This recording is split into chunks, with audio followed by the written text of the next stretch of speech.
energy, and our objective is to ensure that that generation of energy, the transmission and distribution of energy, is done in a cleaner format.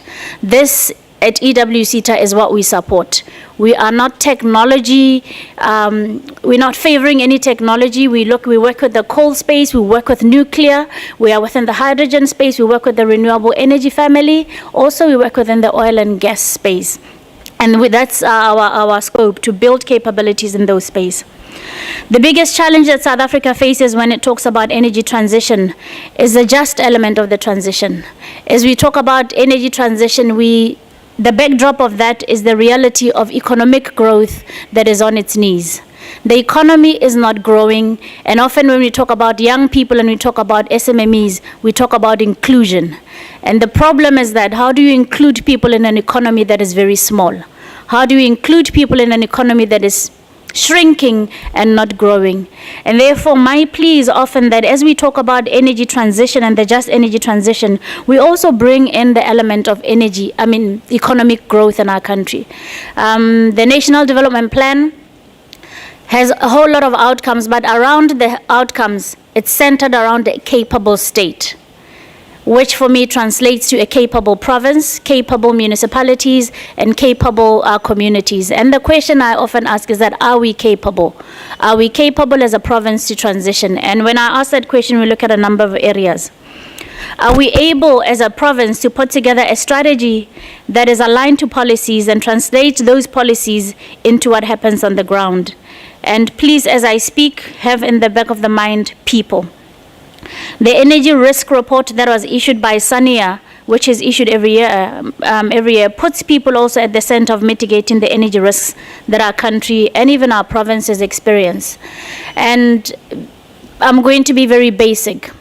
In a municipality, I'm going to talk to municipality. We've got people who are doing energy planning. Energy transition is a new conversation. Have we capacitated our leadership in municipality to understand climate change, first of all? Have we capacitated those who are planning to understand even the ESG that everyone is talking about? Have we capacitated those who are planning to understand the entire hydrogen value chain before we even get into implementation of strategies? Our role at EWCETA has been focusing at leadership also. Skills development should not be seen as something that's meant for young people only. Skills development and capacity building is meant to ensure that the workforce continues to be capable to do what they are supposed to be doing. I think the reflection of load shedding is indicating that somehow we didn't get certain things right. And it's not that we didn't get them right at school. We didn't get them right in our own companies. It means there are engineers, there are people who are responsible for operating and maintenance, and that talks to capability. So our focus in the last 3 years has been ensuring that we are building capability at management level. We receive statistics from South African companies that reflect that the first area has been focusing on women. We receive statistics that reflect that a number of women are increasing. We're increasing the number of women who are involved in the energy space, but they tend to stop at management level. When we got to top leadership, we don't see women that are featuring there. So what EWCETA has been doing is been running executive development programs for women. We have done it with women in nuclear to ensure that women in nuclear are not only scientists that are sitting in labs, but also ascend into leadership roles in the nuclear space.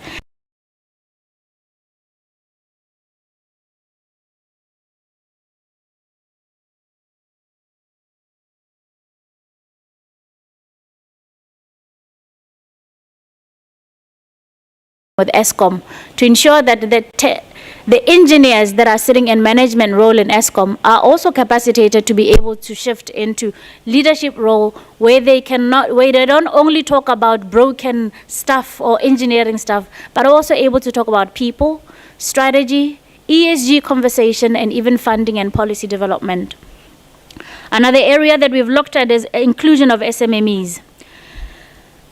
Just energy transition, if you look back in South Africa in the last, from bid window 1 to bid window, where are we now? Are we on 6? Round 6. We are round 6. If you look at the participation within these bid windows, Obviously, it's significant funding, but most of the participation is foreign companies. And we're talking about just energy transition. So how are we including our people within these economic activities if we are not assisting them to be able to take part in those areas? And so what we've been doing, we've looked at the number of IPPs and have partnered with the IPPs to ensure that we are driving the inclusion of SMMEs in these spaces, and not only for them to do the sweeping of the solar farms, and not only for them to provide food during construction, but to also be part of the meaningful activities that are core to the energy sector. We have done some research from a CETA perspective. We looked at also the challenges that SMMEs were experiencing, and we did some research to look at why SMMEs are not passing and are not making it within the energy sector. Currently, we've got research with CUT, where we looked at the potential role that SMMEs will play in the hydrogen value chain. I know we're all talking hydrogen, we're all talking about the downstream and the upstream, but the real question is that what role are the SMMEs going to play? And I said, let's be honest, is there even a role for SMMEs to play? We also looked at the opportunities that are presented for TVET colleges.